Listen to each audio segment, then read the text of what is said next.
Bismillahirrahmanirrahim. Perkenalkan, nama saya Sahda Nur Fazriyah dari kelas 1A Pendidikan Agama Islam Fakultas Tarbiyah dan Keguruan.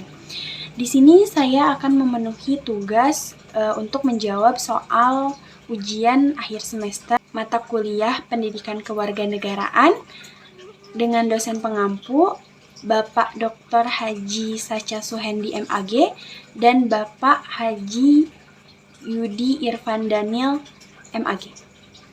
Untuk itu di sini saya akan menjawab 4 pertanyaan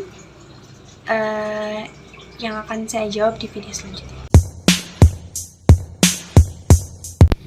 Letak dari keselarasan antara HAM dan agama adalah sifat saling mendukung satu sama lain, yang dimana dalam beragama diperlukannya HAM.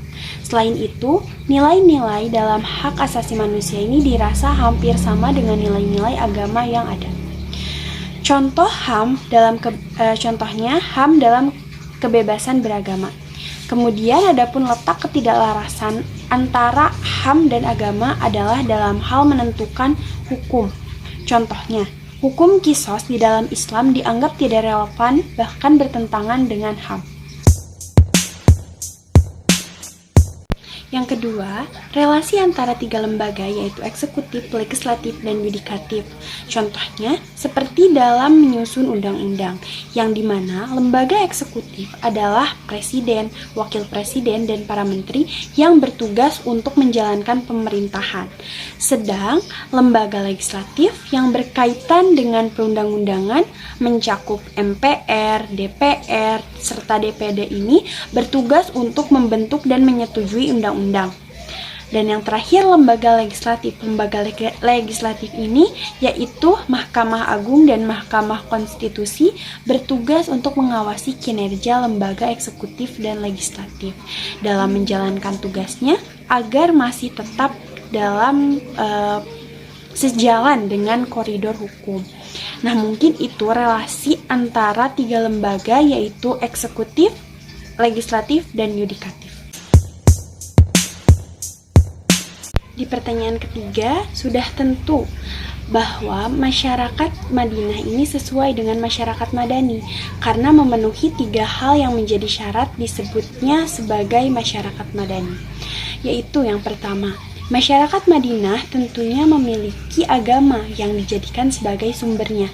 Juga dalam prosesnya Rasulullah sudah membangun peradaban Islam yang sangat besar pada saat itu, yaitu membangun Masjid Nabawi.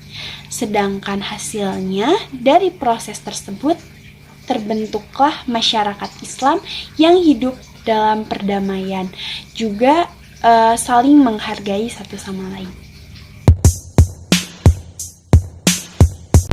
Jawaban dari pertanyaan 4 yaitu mitigasi radikalisme yang dapat dilakukan di kalangan pemuda adalah dengan diadakannya edukasi radikalisme. Kemudian setelah edukasi radikalisme, kemudian diadakannya penyuluhan ke sekolah-sekolah yang ada di masyarakat.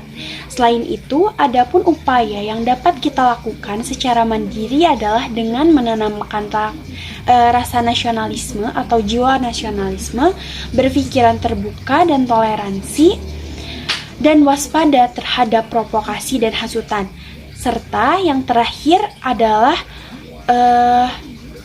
kita sebagai generasi muda harus bijak dalam bermedia sosial. Mungkin hanya sekian yang dapat saya sampaikan, kurang lebihnya mohon dimaafkan. Akhirul kalam, wassalamualaikum warahmatullahi wabarakatuh.